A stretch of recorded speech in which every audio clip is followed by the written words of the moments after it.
உள்ளம் கரையாதோ உன் இதயம் உருகாதோ உன் உள்ளம் கரையாதோ உன் இதயம் வருந்தாதோ உன் நெஞ்சம் இருந்தாதோ உன் எண்ணம் மகனே மகளே மாறாதோ மனம் மாறாதோ. தந்தை மகன் தூய ஆவியின் பெயராலே ஆமென். இரக்கத்தின் ஊற்றே இறைவா, உம் திருமகன் இயேசுவின் பாடுகளையும் இறப்பையும் நாங்கள் நினைவு கூறுகின்றோம். அவர் நடந்து சென்ற சிலுவையின் பாதையில் அவரை பின் சென்று நடந்திட நாங்கள் வந்துள்ளோம். இறுதி வரை இயேசுவின் உண்மை சீடராக நாங்கள் வாழ வரம் அருள வேண்டும் என்று உம்மை இறைஞ்சி மன்றாடுகின்றோம். ஆமென். நாம் செய்த பாவங்களுக்கு பரிகாரமாக உத்தம மனஸ்தாப ஜெபம் சொல்வோம். ஏன் இறைவா, நன்மை நிறைந்தவர் நீர், அனைத்திற்கும் மேலாக அன்புக்கு உரியவர். என் பாவங்களால் உம்மை மனநோக செய்துவிட்டேன். ஆகவே நான் குற்றங்கள் பல செய்தேன் எனவும் நன்மைகள் பல செய்ய தவறினேன் எனவும் மனம் நொந்து வருந்துகிறேன். உமது அருள் துணையால் நான் மனம் திரும்பி இனிமேல் பாவம் செய்வதில்லை என்றும் பாவத்துக்கு ஏதுவான சூழ்நிலைகளை விட்டு விலகுவேன் என்றும் உறுதி கொடுக்கிறேன். எங்கள் மீட்பராம் இயேசு கிறிஸ்துவின் பாடுகளின் பயனாக இறைவா என் மேல் இரக்கமாயிரும். திவ்ய இயேசுவே, எங்களுக்காகவும் உத்தரிப்பு நிலை ஆன்மாக்களுக்காகவும் சிலுவை பாதையை தியானிப்பவர்களுக்கு அளிக்கப்படும் பலன்களை அடைய விரும்பி உம் இரக்கத்தை கெஞ்சி மன்றாடுகிறோம். புனித மரியாவே, வியாழ அன்னையே, இயேசுவின் பாடுகளின் போது அவரோடு நீர் உடன் இருந்து அவருடைய பாடுகளில் பங்கேற்றது போல நாங்களும் எங்கள் அயலார் அனுபவிக்கும் துன்பங்களில் அவர்களுடன் இருந்து துணை புரியும் ஆற்றலை பெற உம் திருமைந்தனிடம் எங்களுக்காக வேண்டிக் கொள்ளும். ஆமென். சிலுவை பாதை முன்னுரை. சிலுவை என்பது கிறிஸ்தவத்தின் அடையாளம், மீட்பின் சின்னம், தீய சக்திகளை விரட்டும் ஆயுதம். அந்த சிலுவைதான் இயேசு நம் பாவங்களிலிருந்து நம்மை மீட்க தேர்ந்து கொண்ட ஆயுதம். அவருடைய பாடுகள் நிறைந்த சிலுவை பாதையை பற்றி நாம் ஒவ்வொரு தவக்காலத்திலும் சிந்திக்கிறோம். உயிர்ப்புக்கு பின் மறந்து விடுகிறோம். இந்த சிலுவை பாதையின் வழியாகத்தான் நமது கிறிஸ்தவ வாழ்வு முறையாக உள்ளது என்பதை நாம் உணர வேண்டும். என்னை பின்பற்ற விரும்பும் எவரும் தன்னலம் துறந்து தம் சிலுவையை நாள்தோறும் தூக்கி கொண்டு என்னை பின்பற்றட்டும் என்று நமது ஆண்டவர் கூறியுள்ளதை நினைவு கூறுவோம். நம் குடும்பங்களில் இன்று நாம் காண்கின்ற யதார்த்தம் என்ன? நாம் நன்றாயிருந்தால் போதும் என்ற சுயநலம்தான் பெருகியுள்ளது. உணவில்லாமல் பட்டினி கிடப்போர் ஒரு பக்கம், சமைத்த உணவை குப்பை தொட்டியில் நிரப்புவோர் மறுபக்கம். இது நம்முடைய சுருங்கிய மனதை அல்லவா காட்டுகிறது. இத்தகைய சிறிய சிறிய காரியங்களிலும் நாம் மாற்றம் காண வேண்டும். நமது அன்றாட நிகழ்வுகளில், கவலைகளில், இழப்புகளில், துயரங்களில் என அனைத்திலும் இயேசு நம்மோடு பயணிக்கிறார் என்பதை உணர்ந்து வாழ வேண்டும். இயேசுவை இறுக பற்றி கொள்வோம். நம் மனதில் நிறைந்துள்ள பாவ இச்சைகள், பொறாமைகள், வஞ்சக எண்ணங்கள், சுயநலம், பேராசை, அகங்காரம் போன்ற பல பாவ செயல்களால் நாம் பட்ட மரங்களாக பயனற்று காய்ந்து நிற்கிறோம். நம் பாவ வாழ்க்கையை விட்டு இயேசுவோடு இணைந்து அவர் காலடிகளை பின்பற்றி நடந்தோமானால் நாமும் பசுமை மிக்க பலன் தரும் மரங்களாக செழிக்க முடியும். அதற்காக முயற்சிப்போம். இந்த சிலுவை பாதையில் பக்தியுடன் பங்கேற்று நம் வாழ்க்கை பாதையை பயனுள்ளதாக்க இயேசுவின் அருளை வேண்டுவோம். முதல் நிலை. இயேசு சிலுவை மரணத்திற்கு தீர்ப்பிடப்படுகிறார். திவ்ய இயேசுவே, உம்மை ஆராதித்து வணங்கி உமக்கு நன்றி அறிந்த தோத்திரம் செய்கிறோம். அதேனென்றால் உமது பாரமான திருச்சிலுவையாலே இந்த உலகத்தை மீட்டு ரட்சித்தீர். நான் உன்னை தீர்ப்பிடேன், இனி பாவம் செய்யாதே என்ற மானிட மகனின் வார்த்தைகள் அன்று அப்பெண்ணை தீர்ப்பிட்ட அத்தனை பேருடைய கைகளில் இருந்த கற்களை கீழே வீச செய்தது. இதோ மனிதன் என்று உருக்குலைக்கப்பட்ட இயேசுவை காட்டியதும் மக்கள் தங்கள் எண்ணத்தை மாற்றுவார்கள் என நினைத்த பிலாத்துவுக்கு கிடைத்தது ஏமாற்றம். தீர்ப்பளிக்கும் உரிமை பெற்ற இயேசுவுக்கு மரண தீர்ப்பளித்தான் பிலாத்து. இந்த தீர்ப்பு அவனுக்கு மகிழ்ச்சி தரவில்லை. வெகு நாள்களாக காண காத்திருந்த இயேசுவை கண்டதால் மகிழ்ச்சி அடைந்தாலும் மக்களிடமிருந்தும் மரண தீர்ப்பிலிருந்தும் அவரை காப்பாற்ற முடியவில்லையே என்ற துன்ப நிலைக்கு அவன் தள்ளப்பட்டான். இருப்பினும் யூத மக்களின் துணையோடு தன் அரச பதவியை தக்க வைத்துக் கொள்ள வேண்டும் என்ற சுயநலமே அவனை வென்றது, அநியாய தீர்ப்பை வழங்கச் செய்தது. சிந்தனை: இன்று நாமும் பிலாத்துவை போன்ற சுயநலவாதிகளாகத்தான் இருக்கிறோம். நம் கண்ணில் உள்ள மரக்கட்டையை பார்க்காமல் அடுத்தவர் கண்ணில் உள்ள துரும்பை கூர்ந்து நோக்குகிறோம். அடுத்தவர்களை தீர்ப்பிட நமக்கு என்ன தகுதி இருக்கிறது? நாமும் குற்றவாளிகள் தானே. இப்படிப்பட்ட தீர்ப்புகளால் தான் இன்று நமது குடும்பங்களில் கணவன் மனைவிக்கிடையே பலமான பிளவுகள், தாய் தந்தை பிள்ளைகளுக்கிடையே கருத்து வேறுபாடுகள், உடன் பிறந்தவர்கள் உறவினர்களுக்கிடையே உறவில் விரிசல்கள், பணியிடங்களிலும் போட்டிகள், இப்படி பல பல துன்பங்களை நாம் சந்திக்க நேரிடுகிறதல்லவா? இப்படி தீர்ப்புகளை பெறுவதும் துன்பம் தருவதும் துன்பமே. இந்த அனைத்து துன்பங்களையும் இயேசு அன்று தனதாக்கி கொண்டதால்தான் பிலாத்துவின் முன் குற்றவாளியாக கருதப்பட்டு தீர்ப்புக்காக நின்றார். ஜெபம். அன்பு இயேசுவே, தீர்ப்பிடுவதற்கான தகுதியோ அதிகாரமோ எங்களுக்கு இல்லை என்பதை உணர்ந்தவர்களாய் நாங்கள் எங்கள் குடும்பத்தவருக்கும் எம்மை சுற்றி இருப்பவருக்கும் எதிராக எங்கள் உள்ளங்களில் சேர்த்து வைத்துள்ள தீர்ப்புகளை எடுத்தறிய எங்களுக்கு மனமாற்றம் தாரும். நாங்களும் மற்றவரின் தீர்ப்புகளுக்குள்ளாகாமல் செய்திருக்கக்கூடிய தவறுகளை திருத்தி வாழ எங்களை உம் பாதையில் வழிநடத்தி நாங்கள் அனைவரையும் தாங்கி பிடிக்கும் பசுமை மரங்களாக வாழ்ந்திட எம்மை மாற்றும் இறைவா. ஆமேன். எங்கள் பேரில் தயவாயிரும் சுவாமி, எங்கள் பேரில் தயவாயிரும். எங்கள் பேரில் தயவாயிரும் சுவாமி, எங்கள் பேரில் தயவாயிரும். மரித்த விசுவாசிகளுடைய ஆத்துமாக்கள் சர்வேசனுடைய இரக்கத்தினால் நித்திய சமாதானத்தில் இளைப்பாற கடவன. ஆமீன்.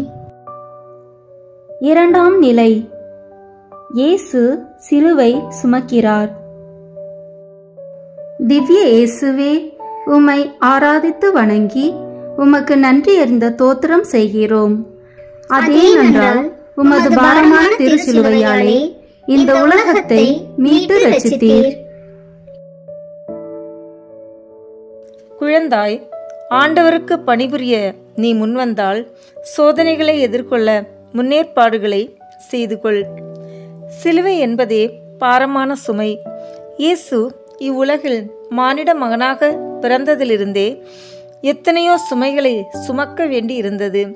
மாட்டுத் தொழுவத்தில் பிறந்த அவருக்கு ஒன்றுமில்லாமை என்கிற ஏழ்மை சுமை, வளர்ந்தபோது தந்தை யோசேப்பின் இறப்புக்கு பின் தாய் மரியாவை பாதுகாக்க வேண்டிய பொறுப்பு என்னும் சுமை, பணி வாழ்வை தொடங்கிய போது யூதர்களின் எதிர்ப்பு சுமை, தான் தேர்ந்து கொண்ட சீடர்களாலேயே காட்டிக் கொடுக்கப்பட்டு மறுதலிக்கப்பட்டு தனிமையாக விடப்பட்ட தனிமை சுமை என்று இப்படி அனைத்து சுமைகளையும் எதிர்கொண்ட அவருக்கு இறுதியாக கிடைத்தது சிலுவை. சிலுவை வடிவிலான நம் அனைவரின் பாவ சுமை அனைத்தையும் அவர் ஏற்றுக்கொண்டார். இறுதி வரை பொறுமையோடு சுமந்தார். சிந்தனை: ரயில் நிலையங்களில் கூலிக்காக பாரம் சுமக்கிறவர்கள் சுமைகளை கேட்டு பெறுகிறார்கள். எனவே அந்த சுமை அவர்களுக்கு மகிழ்ச்சியை தருகிறது. ஆனால் நம் குடும்பங்களில் எத்தனை நேரங்களில் ஒருவரை ஒருவர் சுமைகளாக கருதுகிறோம். கணவனோ மனைவியோ சம்பாதிக்கிற வரையில் சந்தோஷமும், நோய்வாய்ப்பட்டு வேலை செய்ய முடியாத நிலை வரும்போது சுமையாகவும் கருதப்படுகிறார்கள். மகிழ்வோடு சீராட்டி வளர்க்கப்பட்ட பிள்ளைகள் குறிப்பிட்ட வயது தாண்டியவுடன் சுமையாகவும் தண்ட சோறாகவும் பார்க்கப்படுகிறார்கள். வயது முதிர்ந்த பெற்றோரில் எத்தனை பேர் இடமடைத்து கொண்டிருக்கும் சுமைகளாக கருதப்பட்டு புகலிடங்களுக்கு அனுப்பப்படுகிறார்கள். புதிதாக திருமணமாகி வந்த மருமகளுக்கு மாமியார் மாமனார் ஒரு விரும்பத்தகாத ஒரு சுமையாக தெரிகிறார்கள். இப்படியாக எல்லாவற்றையும் பெரும் சுமைகளாகவே பார்த்தோமானால் நமக்கு சுகங்கள் கிடைக்காது. இதுவும் நமது கடமை என ஏற்று மகிழ்வோடு சுமக்கும்போது நமக்கு மனநிறைவும் மகிழ்வும் கிடைக்கும் என்பதை உணர்வோம். ஜெபம். அன்பு இயேசுவே, எங்கள் குடும்பங்களில் நாங்கள் ஒருவரை ஒருவர் சுமைகளாக கருதாமல் குறை நிறைகளோடு பிறரை ஏற்று வாழ எங்களுக்கு தெளிவு தாரும். எங்கள் மீது சுமத்தப்படுகிற பழிகள், விமர்சனங்களை பொறுமையோடு ஏற்று கரம் பற்றி உம்மோடு இணைந்து வாழும் பசுமை மரங்களாக எம்மை மாற்றும் இறைவா. ஆமேன். எங்கள் பேரில் தயவாயிரும் சுவாமி, எங்கள் பேரில் தயவாயிரும். எங்கள் பேரில் தயவாயிரும் சுவாமி, எங்கள் பேரில் தயவாயிரும். மரித்த விசுவாசிகளுடைய ஆத்துமாக்கள் சர்வேசனுடைய இரக்கத்தினால் நித்திய சமாதானத்தில் இளைப்பாற கடவன. ஆமீன். மூன்றாம் நிலை. இயேசு முதல் முறை கீழே விழுகிறார். திவ்ய இயேசுவே, உம்மை ஆராதித்து வணங்கி உமக்கு நன்றி அறிந்த தோத்திரம் செய்கிறோம். அதேனென்றால் உமது பாரமான திருச்சிலுவையாலே இந்த உலகத்தை மீட்டு ரட்சித்தீர். சிலுவையின் மீது நம் பாவங்களை அவரே சுமந்தார். ஆம், நம் பாவ சுமையை சுமந்து நடக்க முடியாமல் தான் இயேசு தடுமாறி மண்ணில் விழுந்தார். இருப்பினும் தனது குறிக்கோள் எதுவென அவருக்கு தெரிந்திருந்தது. தந்தையின் திட்டத்தை நிறைவேற்றியே தீர வேண்டும் என்ற உறுதி மனதில் எழுந்ததால் விழுந்தவர் மீண்டும் எழுந்து நடந்தார். அன்று பரிசேயரை கண்டு சுமக்க முடியாத பழுவான சுமைகளை கட்டி மக்களின் தோள்களில் நீங்கள் வைக்கிறீர்கள், ஆனால் உங்கள் விரலால் தொட்டு அசைக்க கூட முன்வர மாட்டீர்கள் என்று இயேசு கூறிய வார்த்தைகளை இன்று நம்மையும் பார்த்து, எத்தனை காலத்திற்கு உங்கள் செயல்களாலும் சொற்களாலும் மற்றவர்களை எழ முடியாமல் கீழே வீழ்த்தி கொண்டே இருப்பீர்கள் என கேட்கிறார். இவ்வார்த்தைகள் நம் மனதை தொட வேண்டும். சிந்தனை. வீழ்ச்சி என்பது நிரந்தரமானது அல்ல. விழுந்தவன் ஒரு நாள் எழுந்தே ஆக வேண்டும். சிறு குழந்தை நடக்க பழகும்போது பலமுறை தடுமாறி விழுந்தாலும் மீண்டும் மீண்டும் எழுந்து நடை பயில்கிறது. குழந்தை விழுவதை பார்க்கிறவர்கள் எவரும் நமக்கென்ன என்று போவதில்லை, கண்டிப்பாக தூக்கி விடுவார்கள். இது மனிதனுக்குள்ளே இருக்கின்ற ஒரு தூண்டுதல். விதை மண்ணில் விழுந்தால்தான் முளைத்து வளர முடியும். பிள்ளைகளின் புறப்பற்ற தன்மையால் அவர்களின் எதிர்காலம் வீழ்வடைவது மட்டுமல்லாமல் பெற்றோரின் கனவுகளும் வீழ்ச்சியடைகின்றன. அவர்களின் முதுமை காலத்தில் தாங்கி பிடிக்க தோள் கிடைக்காமல் குடும்பமே வீழ்ச்சியடைகிறது. இந்நிலை மாற நாம் என்ன செய்ய வேண்டும்? சிந்திப்போம். ஜெபம். அன்பு இறைவா, நாங்கள் எத்தனையோ முறை எங்கள் அகங்காரத்தினால், கீழ்ப்படியாமையினால், பேராசையால், பொறுப்பற்ற தன்மையினால் எங்கள் குடும்ப உறவுகளையும் உடன் பணி செய்பவர்களையும் தடுமாறி விழச் செய்திருக்கிறோம். அதை நினைத்து நாங்கள் மனம் வருந்துகிறோம். இனிமேல் நாங்கள் பிறர் சுமைகளை தூக்கி சுமக்காவிட்டாலும் பிறர் சுமைகளை மென்மேலும் அதிகமாக்காமல் அவற்றை பகிர்ந்து கொள்ளக்கூடிய மனப்பக்குவம் பெற்ற பசுமை மரங்களாக எம்மை மாற்றும் இறைவா.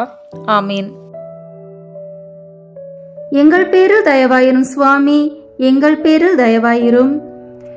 எங்கள் பேரில் தயவாயிரும் சுவாமி, எங்கள் பேரில் தயவாயிரும். மரித்த விசுவாசிகளுடைய ஆத்துமாக்கள் சர்வேசனுடைய இரக்கத்தினால் நித்திய சமாதானத்தில் இளைப்பாற கடவன. ஆமீன். 4ஆம் நிலை. இயேசு தன் தாயை சந்திக்கிறார். திவ்ய இயேசுவே, உம்மை ஆராதித்து வணங்கி உமக்கு நன்றி அறிந்த தோத்திரம் செய்கிறோம். அதேனென்றால் உமது பாரமான திருச்சிலுவையாலே இந்த உலகத்தை மீட்டு ரட்சித்தீர். உம்மை தாங்கிய உதரமும் நீர் பாலுண்ட கொங்கைகளும் பேறு பெற்றவை. தன் இரத்தத்தை பாலாக்கி ஊட்டி வளர்த்த தன் வாக்களிக்கப்பட்ட இறைமகன் தன் கண்முன்னே உடல் உருக்குலைந்து இரத்தம் சொட்ட சொட்ட தெருவில் அலங்கோலமாய் நிற்பதைக் கண்டு தாயின் மனம் பதைபதைக்க கண்ணீரோடு மகனை நோக்குகிறார். மகனே, இந்த கோலத்தில் உன்னை கண்டு ஒன்றும் செய்ய இயலாதவளாக நிற்கிறேனே என்ற இயலாமை கண்ணீராய் வெளிப்படுகிறது. அம்மா, இதோ உன் மகன் படும் துன்பத்தை நீக்க ஏதாவது செய்ய மாட்டாயா என்ற ஏக்கம் மேலிட இருவரின் கண்களும் சந்திக்கின்றன. மறுகணமே பார்வை பரிமாற்றத்தில் ஒரு புது அர்த்தம் பிறக்கிறது. அம்மா, என் தந்தையின் பணியை நான் முடிக்கும் வரை நீ என்னுடன் எனக்கு பக்கபலமாயிருப்பாயா என மகன் கேட்க, தைரியமாக இரு மகனே, நான் உன் கடைசி மூச்சு வரை உன்னுடன் இருக்கிறேன், உன்னை விட்டு விலக மாட்டேன் என்ற நம்பிக்கையும் தைரியமும் ஊட்டும் தாயின் பார்வை பரிமாறப்படுகிறது. சிந்தனை. நம் வாழ்வில் நாம் நமது பெற்றோரை சந்திக்கிறோம், பிள்ளைகளை சந்திக்கிறோம், உறவுகளை, உடன் இருப்பவர்களை, உடன் பயணிக்கிறவர்களை சந்திக்கிறோம். பிள்ளைகள் பெற்றோரை சந்திக்கும் போது பாதுகாப்பை உணர வேண்டும். வயது முதிர்ந்த பெற்றோர் தங்கள் பிள்ளைகளை சந்திக்கும் போது உள்ளத்தில் நம்பிக்கை பிறக்க வேண்டும். கணவன் மனைவி பார்வையில் நமக்கு இன்பத்திலும் துன்பத்திலும் ஒரு துணை உண்டு என்ற உறுதி வெளிப்பட வேண்டும். நண்பர்கள் சந்திக்கும் போது ஒரு மகிழ்வு வெளிப்பட வேண்டும். இப்படியாக நமது சந்திப்புகளில் அன்பு, மகிழ்ச்சி, அமைதி, நம்பிக்கை, உறுதி, தெளிவு, உற்சாகம், இரக்கம் போன்றவை வெளிப்பட வேண்டும். மாறாக இவர்களை நாம் சந்திக்காமலே இருந்திருந்தால் நலமாய் இருக்குமே என்ற கசப்புணர்வு வெளியாகாதவாறு நமது எண்ணங்களும் செயல்களும் இருக்க வேண்டும். ஜெபம். இரக்கமே உருவான இறைவா, ஒவ்வொரு நாளும் நாங்கள் சந்திக்கிற, பழகுகிற ஒவ்வொருவரிடமும் உம்மையே காணவும், அன்பு செய்யவும், மகிழ்வூட்டவும் எமக்கு உமது ஒளியை தாரும். அன்னை மரியைப் போல நாங்களும் மறைபரப்பு பணியில் கடுகளவாவது பங்கெடுத்து உம்முடன் இணைந்து பயணிக்க எங்கள் மனதில் மாற்றத்தை தந்து நல்ல கனி கொடுக்கும் பசுமை மரங்களாக எம்மை மாற்றும் இறைவா. ஆமீன். எங்கள் பேரில் தயவாயிரும் சுவாமி, எங்கள் பேரில் தயவாயிரும். எங்கள் பேரில் தயவாயிரும் சுவாமி, எங்கள் பேரில் தயவாயிரும். மரித்த விசுவாசிகளுடைய ஆத்துமாக்கள் சர்வேசனுடைய இரக்கத்தினால் நித்திய சமாதானத்தில் இளைப்பாற கடவன. ஆமீன். 5ஆம் நிலை. சீமோன் இயேசுவுக்கு உதவுகிறார். திவ்ய இயேசுவே, உம்மை ஆராதித்து வணங்கி உமக்கு நன்றி அறிந்த தோத்திரம் செய்கிறோம். அதேனென்றால் உமது பாரமான திருச்சிலுவையாலே இந்த உலகத்தை மீட்டு ரட்சித்தீர். சின்னஞ்சிறிய ஒருவருக்கு நீங்கள் உதவி செய்யும் போதெல்லாம் அதை எனக்கே செய்தீர்கள் என்று ஆண்டவர் சொன்ன வார்த்தைகள் அன்று அவரது பாடுகளின் பயணத்தில் நடந்துவிட்டது. சீரேன் ஊரைச் சேர்ந்த சீமோன் ஆண்டவரை பற்றி அதிகம் தெரியாதவன். ஒரு பார்வையாளனாக நின்ற அவன் வீரர்களின் கட்டாயத்தினால் இயேசுவின் சிலுவையை சுமக்க ஒப்புக்கொண்டான். இயேசுவின் சிதைந்த தோட்டத்தை கண்டபின் அவன் மனமு வந்து சுமக்க ஆரம்பித்தான். இதனால் அவன் இயேசுவின் நெருக்கமான தோழனாகிவிட்டான். எதையும் எதிர்பார்க்காமல் செய்வதுதான் சிறந்த உதவி.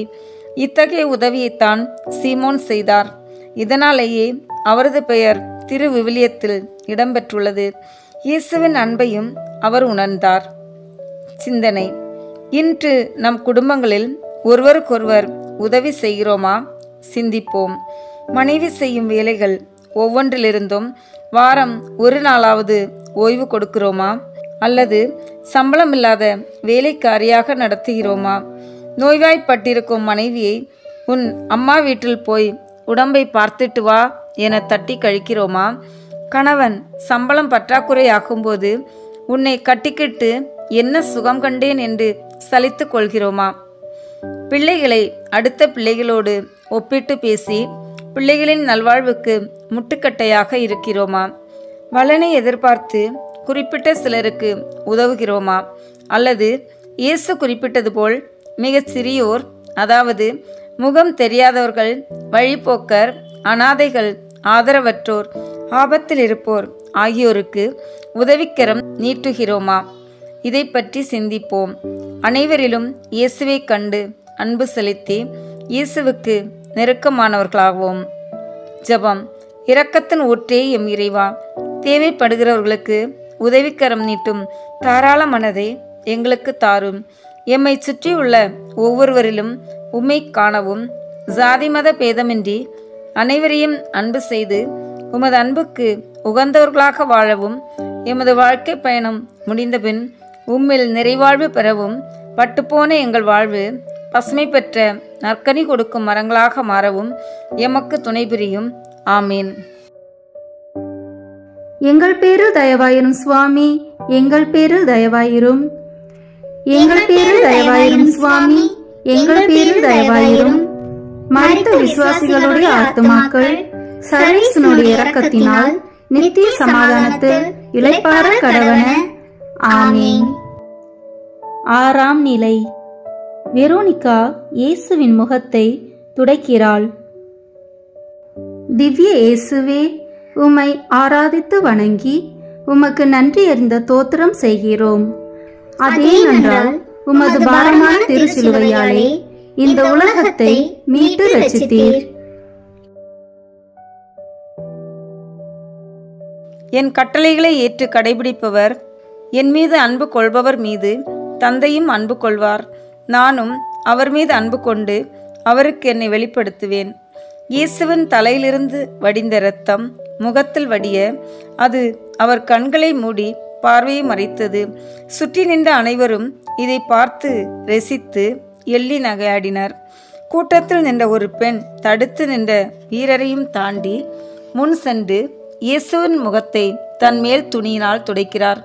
காயப்பட்டு உருக்குலைந்த அவருக்கு எத்துணை ஆறுதலை தந்திருக்கும் என எண்ணி பாருங்கள்.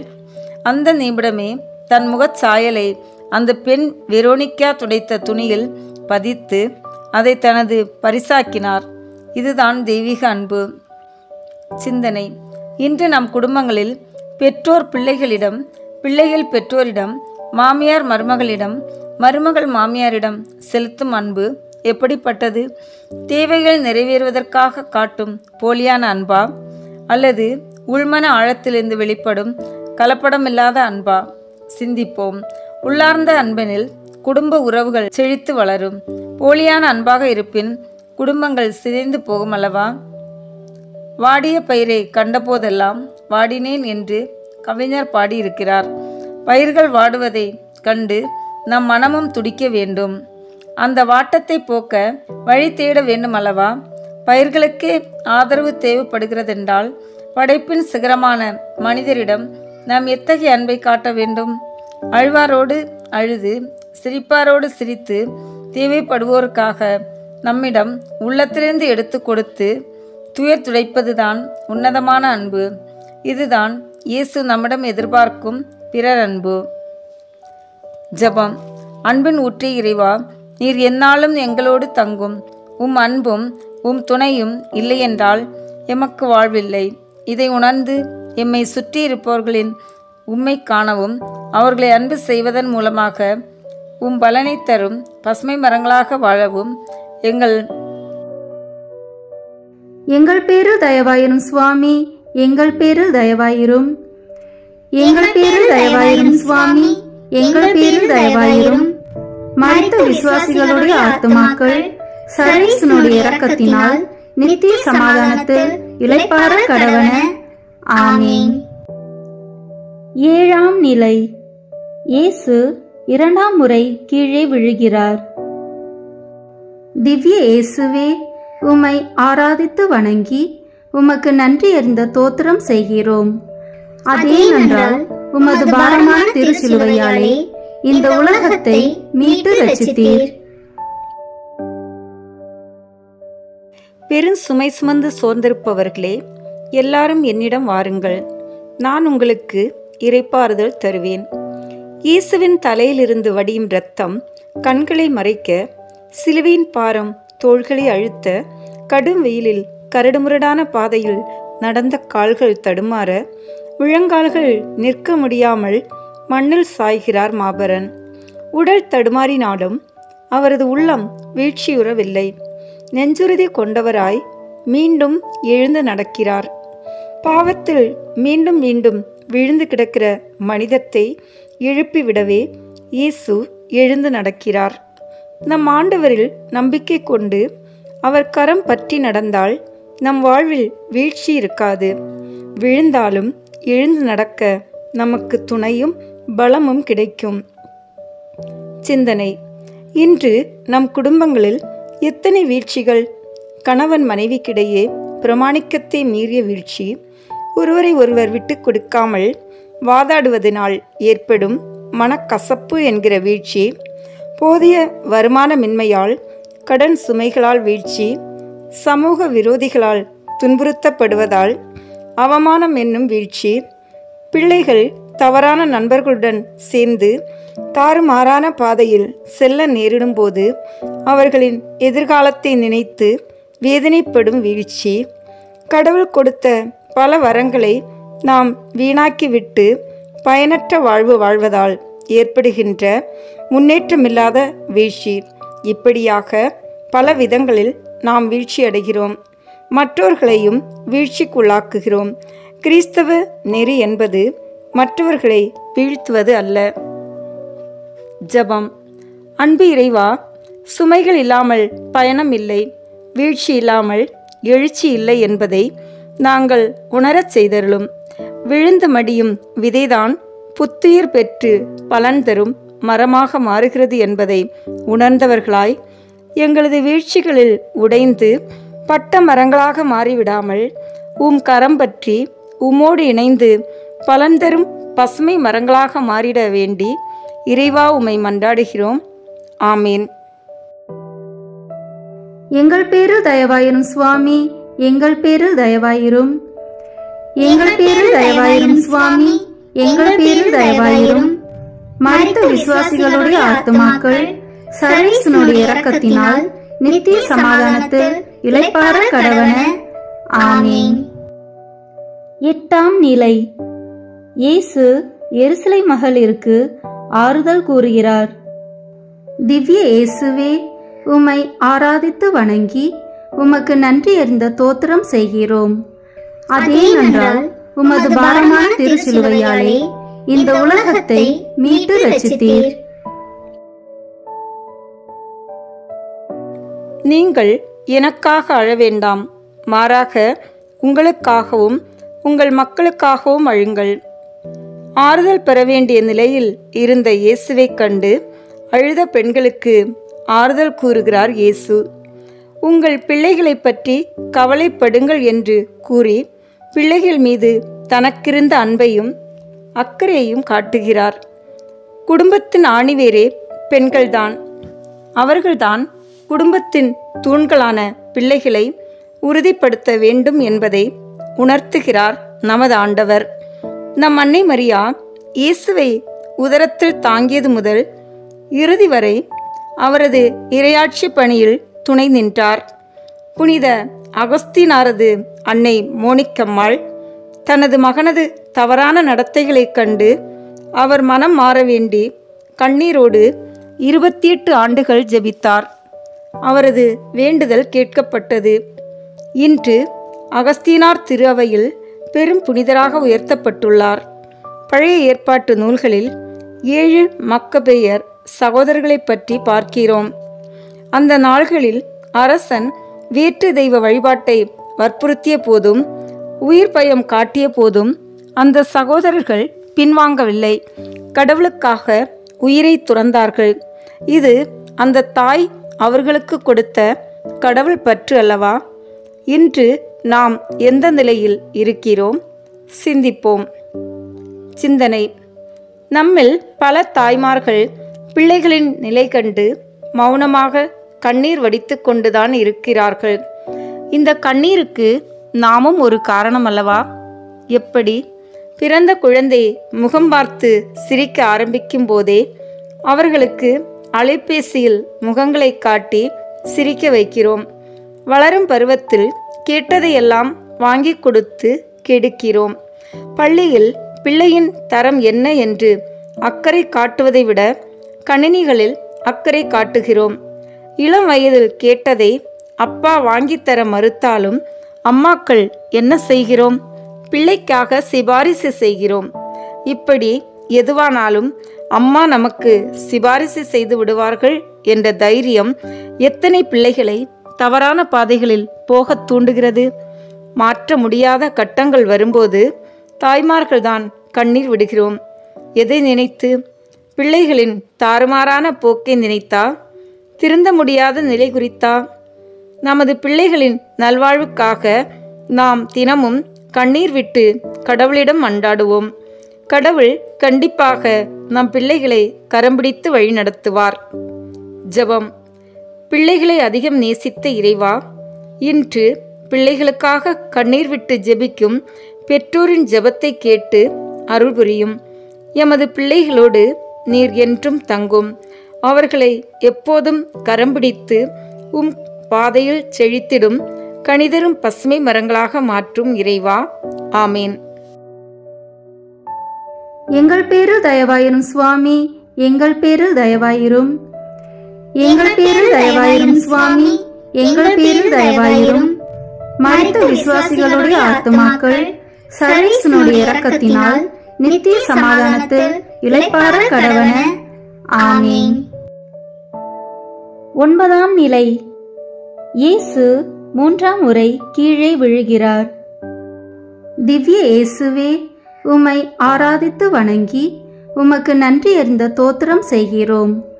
அதேனென்றால் உமது பாரமான திருச்சிலுவையாலே இந்த உலகத்தை மீட்டு ரட்சித்தீர்.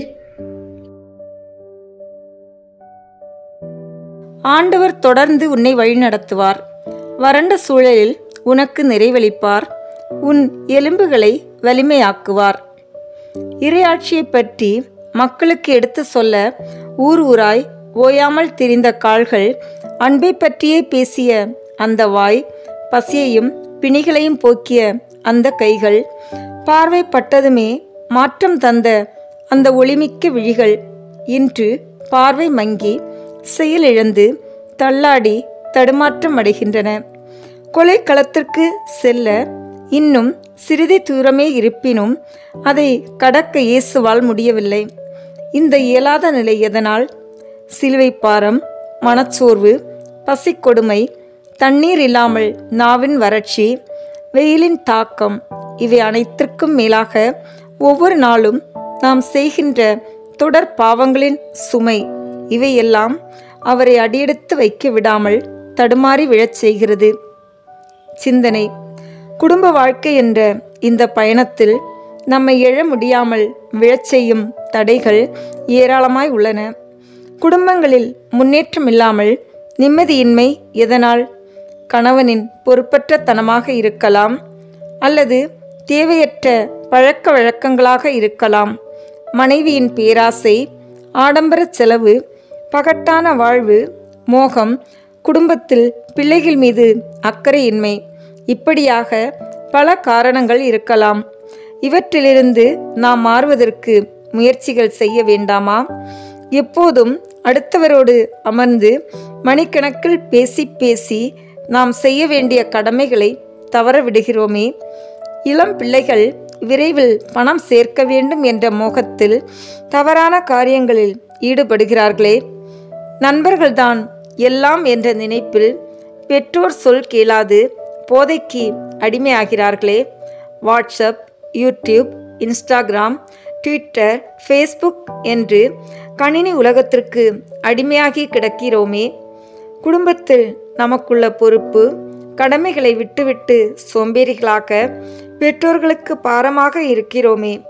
இப்படியாக பல பல வீழ்ச்சிகள். இத்தகைய தடுமாற்றங்களால் நாம் தடமாறி விழுந்து விட்டாலும் அப்படியே நில்லாமல் மாற்றம் பெற முயற்சிப்போம். ஜெபம். அன்பு இயேசுவே, வீழ்வது மீண்டும் எழுவதற்கே என்பதை நாங்கள் உணரச் செய்யும். எங்கள் வாழ்வில் எங்களை தடுமாறச் செய்யும் சோதனைகளை நாங்கள் சந்திக்க நேரிடும்போது அவற்றை துணிவுடன் எதிர்கொள்ள நீர் எங்களை கரம்பற்றி தூக்கிவிடும். உம்மோடு இணைந்து நாங்கள் பயணம் செய்ய பசுமை மரங்களாக வாழ்ந்திட எம்மை வழிநடத்தும் ஆண்டவரே. ஆமீன். எங்கள் பேரில் தயவாயிரும் சுவாமி, எங்கள் பேரில் தயவாயிரும். எங்கள் பேரில் தயவாயிரும் சுவாமி, எங்கள் பேரில் தயவாயிரும். மரித்த விசுவாசிகளுடைய ஆத்துமாக்கள் சர்வேசனுடைய இரக்கத்தினால் நித்திய சமாதானத்தில் இளைப்பாற கடவன. ஆமீன். 10ஆம் நிலை. இயேசுவின் ஆடைகளை களைகிறார்கள். திவ்ய இயேசுவே, உம்மை ஆராதித்து வணங்கி உமக்கு நன்றி அறிந்த தோத்திரம் செய்கிறோம். அதேனென்றால் உமது பாரமான திருச்சிலுவையாலே இந்த உலகத்தை மீட்டு ரட்சித்தீர். படைவீரர் அவருடைய மேலுடைகளை 4 பாகமாக பிரித்து ஆளுக்கு ஒரு பாகம் எடுத்து கொண்டனர். அங்கேயும் அவர்களே எடுத்து கொண்டார்கள். ஆடையின் ஓரத்தை தொட்டாலே போதும், குணம் கிடைக்கும் என்ற நம்பிக்கை அளித்த அந்த புனித ஆடை இன்று புழுதியில் வீசப்பட்டு பங்கு போடப்படுகிறது. இயேசு தனக்கென்று வைத்திருந்தது இந்த ஆடை மட்டும்தான். அதையும் கழற்றிவிட்டு அவரை நிர்வாணமாக்கினார்கள்.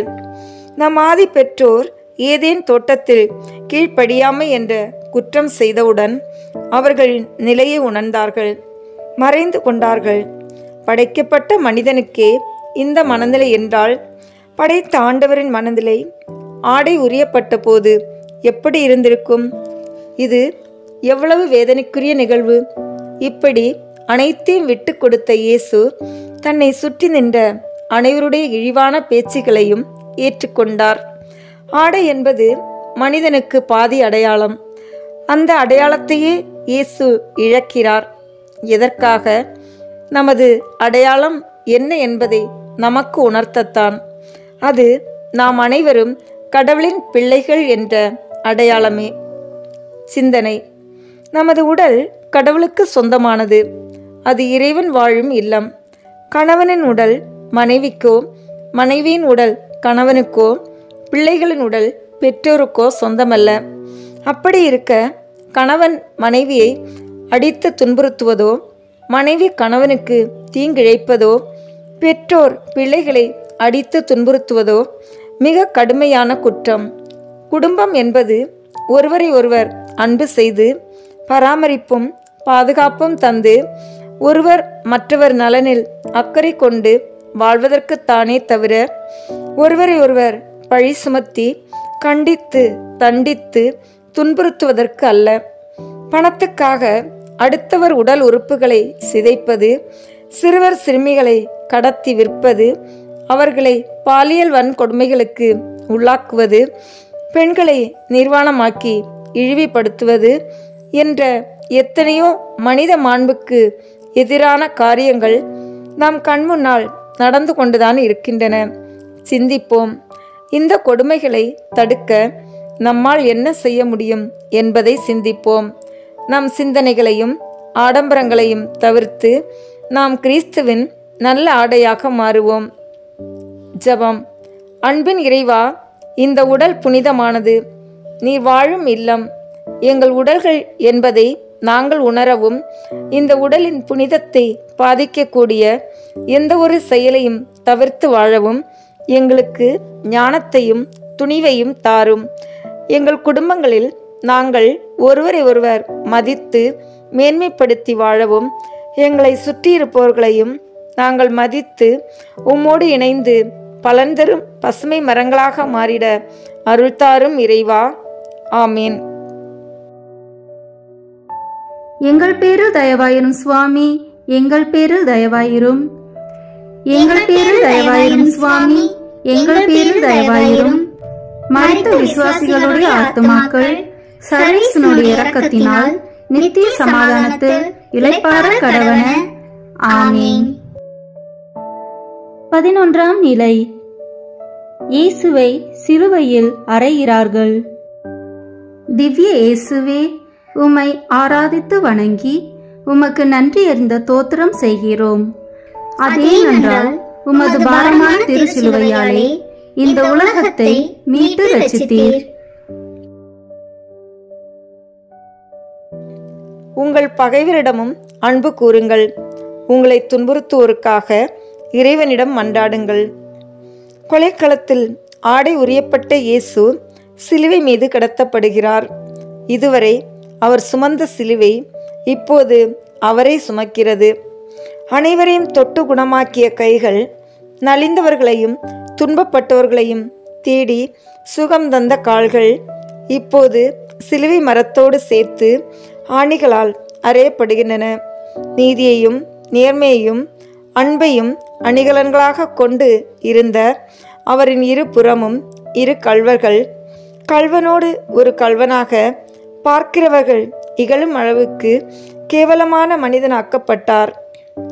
சிந்தனை: இன்று நம்மிடையே எத்தனையோ பேர் இயேசுவின் மீது கொண்ட பற்றினால் எத்தனையோ கேவலங்களை சகித்து கொண்டிருக்கிறார்கள். நம் மண்ணில் வாழ்ந்த நம் புனித தேவ சகாயம் இயேசுவுக்காக அத்தனை நிந்தைகளையும் அவமானங்களையும் சகித்து கொண்டு உயிர் தியாகம் செய்திருக்கிறார். அவரை அவ்வாறு செய்ய தூண்டியது இயேசு சிலுவை சுமந்து பட்ட பாடுகள்தான். நம் வாழ்விலும் இதை நினைத்து பார்க்க வேண்டாமா?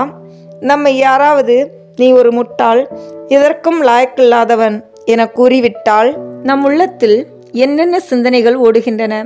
அந்த மாதிரி சந்தர்ப்பங்களில் இயேசு நமக்காக பட்ட அவமானங்களை சிந்திப்போம். நம்மள் அனைவருக்குமே நான் பெரியவன், நான் சொல்வதுதான் சரி, நான் செய்வதை யாரும் குறை சொல்லக்கூடாது என்று தான் என்ற ஆணவம் கொண்டிருக்கிறோம். இந்த அகங்காரம்தான் இயேசுவின் கைகளிலும் கால்களிலும் ஆணிகளாக இறங்குகின்றன. இந்த அகங்காரத்தை விடுத்து தாழ்ச்சி என்ற ஆடையை அணிந்து கொண்டோமானால் நம்மிடம் இயேசு எதிர்பார்த்த அன்பு குடிகொள்ளும். ஏனெனில் தாழ்ச்சி தற்புகழ்ச்சி கொள்ளாது, இழிவானதையும் செய்யாது. இதை உணர்ந்து மாற்றம் பெறுவோம். ஜெபம்.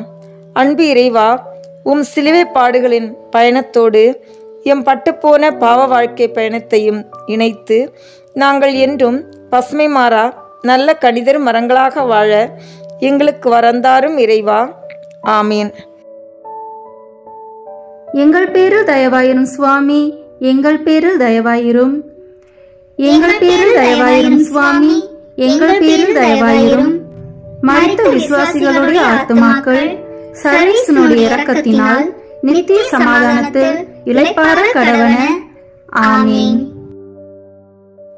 12ஆம் நிலை. இயேசு சிலுவையில் உயிர் விடுகிறார். திவ்ய இயேசுவே, உம்மை ஆராதித்து வணங்கி உமக்கு நன்றி அறிந்த தோத்திரம் செய்கிறோம். அதேனென்றால் உமது பாரமான திருச்சிலுவையாலே இந்த உலகத்தை மீட்டு ரட்சித்தீர். மானிட மகன் தொண்டு ஏற்பதற்கு அல்ல, தொண்டு ஆற்றுவதற்கும் பலருடைய மீட்புக்கு ஈடாக தம் உயிரை கொடுப்பதற்கும் வந்தார். இயேசுவை சிலுவையில் கொண்டது நம் பாவங்கள்தான். அவர் நம் குற்றங்களுக்காக காயமடைந்தார், நம் தீச்செயல்களுக்காக நொறுக்கப்பட்டார். அவரது சிலுவை மரணம் நமக்கு உணர்த்துவது என்ன? நம் அனைவரின் ஒட்டுமொத்த பாவங்களையும் விட இறைவனின் இரக்கம் பெரிது. இதையே சிலுவையில் தொங்கிய போது அவர் உதிர்த்த கடைசி வார்த்தைகள் நமக்கு உணர்த்துகின்றன. தன்னை இத்தனை பாடுகளுக்கும் அவமானங்களுக்கும் உள்ளாக்கிய பாதகர்களுக்காக தந்தையே இவர்களை மன்னியும் என்று மன்றாடுகிறார். தன்னை நினைவு கொள்ளும்படி கேட்ட கள்வனுக்கு விண்ணுலகில் என்னுடன் நீ இருப்பாய் என்று வாக்களித்தார். சிந்தனை: நம் ஒவ்வொருவரின் பாவங்கள்தான் இயேசுவின் சிலுவை மரணம் என்பதை சிந்திக்கிறோமா? நம் குடும்பத்தினரின் தவறுகளை இரக்கத்தோடு மன்னிக்கிறோமா? நமக்கு எதிராக தீங்கிழைத்தவர்களை அன்போடு ஏற்றுக்கொள்கிறோமா? கணவனுக்கு எதிராக, மனைவிக்கு எதிராக, பிள்ளைகளுக்கு எதிராக, நம் நண்பர்களுக்கு எதிராக நாம் என்னென்ன காரியங்களை செய்திருக்கிறோம்? அந்த ஒவ்வொரு முறையும் இயேசுவின் உயிரை நாம் எடுத்திருக்கிறோம் என்பதை உணர்வோம். அந்த தருணங்களுக்காக மன்னிப்பு கேட்டு மனம் மாறுவோம். ஜெபம். மரண வேளையிலும் மன்னிப்பையும் இரக்கத்தையும் கடமை உணர்வையும் உணர்த்திய இறைவா, மானிடராய் பிறந்த நாங்கள் பிறருக்கு அன்பை பகிர்ந்தளிக்கவும் ஒருவரை ஒருவர் மன்னித்து வாழவும் எங்களுக்கு மனதை தாரும். இதனால் நாங்கள் உம் கரம் பற்றி உம்மோடு இணைந்து நடந்து செல்ல பலன் தரும் பசுமை மரங்களாக வாழ்ந்திட எங்களை வழிநடத்தும் இறைவா. ஆமீன். எங்கள் பேரில் தயவாயிரும் சுவாமி, எங்கள் பேரில் தயவாயிரும். எங்கள் பேரில் தயவாயிரும் சுவாமி, எங்கள் பேரில் தயவாயிரும். மரித்த விசுவாசிகளுடைய ஆத்துமாக்கள் சர்வேசனுடைய இரக்கத்தினால் நித்திய சமாதானத்தில் இளைப்பாற கடவன. ஆமீன். 13ஆம் நிலை. இயேசுவின் உடல் தாயின் மடியில் கிடத்தப்படுகிறது. திவ்ய இயேசுவே, உம்மை ஆராதித்து வணங்கி உமக்கு நன்றி அறிந்த தோத்திரம் செய்கிறோம். அதேனென்றால் உமது பாரமான திருச்சிலுவையாலே இந்த உலகத்தை மீட்டு ரட்சித்தீர். பலருடைய மறைவான எண்ணங்கள் வெளிப்படும். உமது உள்ளத்தையும் ஒரு வாள் ஊடுருவி பாயும்.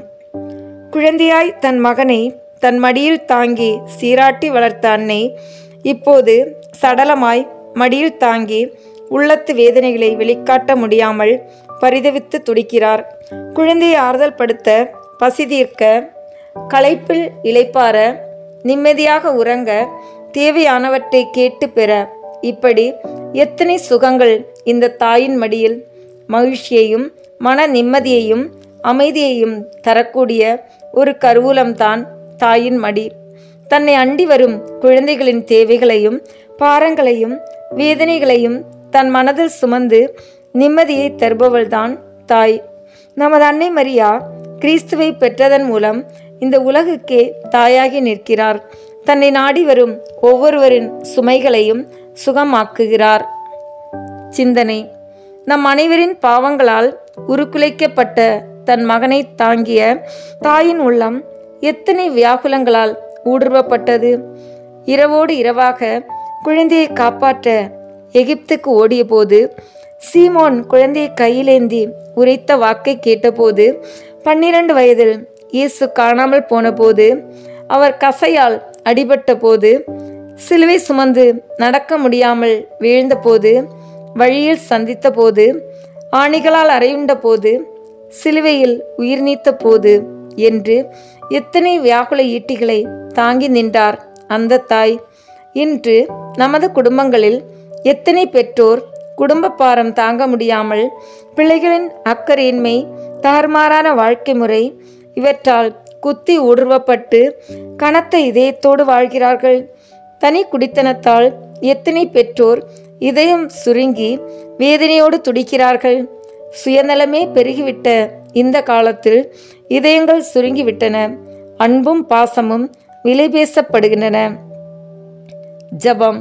இறந்த இயேசுவை மடிமீது சுமந்து வேதனையால் துடித்த அன்னையே, இந்த வேதனைகளுக்கெல்லாம் காரணம் எங்களது பாவங்கள், பகை உணர்வுகள், பிறரை மன்னிக்காது வெறுக்கும் மனம் என்பதை நாங்கள் உணர்ந்து அவற்றிலிருந்து மாற்றம் பெறவும், இயேசுவோடு இணைந்து பசுமை மாறா பயன்தரும் மரங்களாக மாறவும் வரவேண்டி மன்றாடுகிறோம்.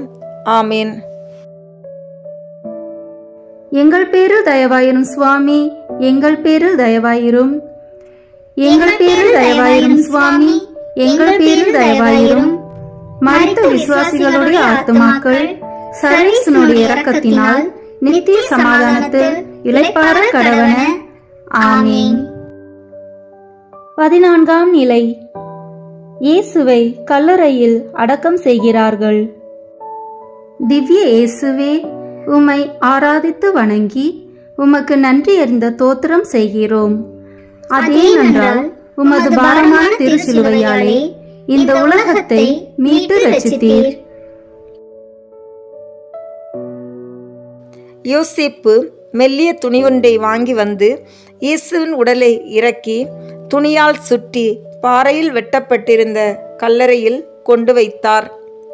கருவறையிலிருந்து கல்லறை வரை என்பது இவ்வுலக வாழ்க்கையின் நியதி. கருவறையில் ஆரம்பிக்கும் வாழ்க்கை கல்லறையில் முடிகிறது. இந்த கல்லறையில் மனிதன் உடல் அழிக்கப்பட்டு ஒரு புதிய நிலையான அழியா வாழ்விற்கென்று உருவாக்கப்படுகிறது. ஒளியின் மைந்தனான இயேசுவும் இந்த இருண்ட அறையில் அடக்கம் செய்யப்படுகிறார். அவரது 3 ஆண்டுகால பணிவாழ்வு முடிந்து இந்த கல்லறையில் ஓய்வெடுக்கிறார். இது மீண்டும் ஒளியை படைப்பதற்கான ஓய்வு. 3 நாள்களில் அவர் மீண்டும் ஒரு புது உலகை படைக்க உயிர்த்தெழுவார். சிந்தனை: இந்த கல்லறை அடக்கம் நமக்கு உணர்த்துவது எளிமையே. இன்று நம்மிடையே பெருகி வரும் ஆடம்பரம், பகட்டு, பணவசதி, வாய்ப்புகள் என்ற உலகை சார்ந்தவைதான் நமக்கு வாழ்வு என்று நம்பி எத்தனை பேர் தன் நிம்மதியை அடகு வைக்கிறார்கள், தன்மானத்தை இழக்கிறார்கள், சுயமரியாதையை மறந்து விடுகிறார்கள். இருக்கிறதை விட்டு இல்லாத ஒன்றிற்காக ஏங்கி உள்ளத்தையும் இழந்து விடுகிறார்கள். எப்பேற்பட்ட தீ செயல்களையும் செய்ய தயங்குவதில்லை. இந்த நுகர்வு கலாச்சாரம் நம் குடும்பங்களை நிலைகுலைய வைக்கிறது என்பதை நாம் உணர வேண்டும். குடும்பங்கள் குலையாமல் இருக்க அன்பையும் எளிமையையும் நமது ஆயுதங்களாக கொள்ள வேண்டும். ஜெபம். சிலுவை கொண்டு எம்மை மீட்ட அரசரே, எங்கள் குடும்பங்களில் நாங்கள் ஆடம்பரங்களை விட்டு எளிமையில் வாழ எம் மனதை மாற்றும். உம்மோடு இணைந்து பலன் தரும் பசுமை மரங்களாக கனிதர எங்கள் வாழ்வை மாற்றும். ஆமேன். எங்கள் பேரில் தயவாயிரும் சுவாமி, எங்கள் பேரில் தயவாயிரும். எங்கள் பேரில் தயவாயிரும் சுவாமி, எங்கள் பேரில் தயவாயிரும். மரித்த விசுவாசிகளுடைய ஆத்துமாக்கள் சர்வேசனுடைய இரக்கத்தினால் நித்திய சமாதானத்தில் இளைப்பாற கடவன. ஆமீன். முடிவுரை. இயேசுவின் சிலுவை பாதை பாடுகளை தியானித்த நாம் தெளிந்த மனமுடையவராய் உறுதி கொண்ட தீர்மானம் கொண்டு இயேசுவை நம் உள்ளத்தில் கொண்டு செல்வோம். நம்முன் இருக்கும் அனைத்து அழுக்காறுகளையும் இயேசுவின் கல்லறையில் போட்டு புதைப்போம். அங்கு கண்டிப்பாக நமக்கு புது மாற்றம், புது வாழ்வு கிடைக்கும். இயேசுவின் துணையோடு பயணிப்போம். பயனற்ற பட்ட மரங்களாக நாம் சிதைந்து விடாமல் இயேசுவை பற்றி கொண்டு பயனுள்ள மரங்களாக மாற்றம் பெறுவோம். திருத்தந்தையின் கருத்துக்களுக்காக வேண்டிக் கொள்வோம். விண்ணுலகில் இருக்கிற எங்கள் தந்தையே, உமது பெயர் தூயது என போற்ற பெறுக. உமது ஆட்சி வருக. உமது திருவுளம் விண்ணுலகில் நிறைவேறுவது போல மண்ணுலகிலும் நிறைவேறுக. எங்கள் அன்றாட உணவை இன்று எங்களுக்கு தாரும். எங்களுக்கு எதிராக குற்றம் செய்வோரை நாங்கள் மன்னிப்பது போல எங்கள் குற்றங்களை மன்னியும். எங்களை சோதனைக்கு உட்படுத்தாதேயும், தீமையிலிருந்து எங்களை விடுவித்தருளும். ஆமேன். அருள் நிறைந்த மரியே வாழ்க. ஆண்டவர் உம்முடனே, பெண்களுக்குள் ஆசி பெற்றவர் நீரே. உம்முடைய திருவயிற்றின் கனியாகிய இயேசுவும் ஆசி பெற்றவரே. புனித மரியே, இறைவனின் தாயே, பாவிகளாய் இருக்கிற எங்களுக்காக இப்பொழுதும் எங்கள் இறப்பின் வேளையிலும் வேண்டிக் கொள்ளும். ஆமேன். தந்தைக்கும் மகனுக்கும் தூய ஆவியாருக்கும் மாட்சிமை உண்டாகுக. தொடக்கத்தில் இருந்தது போல இப்பொழுதும் எப்பொழுதும் என்றென்றும் இருப்பதாக. ஆமேன். இந்த வீடியோ உங்களுக்கு பிடிச்சிருக்குன்னா லைக், ஷேர், கமெண்ட் பண்ணுங்க. மறக்காம சப்ஸ்கிரைப் பட்டன் பிரஸ் பண்ணுங்க. தேங்க்யூ.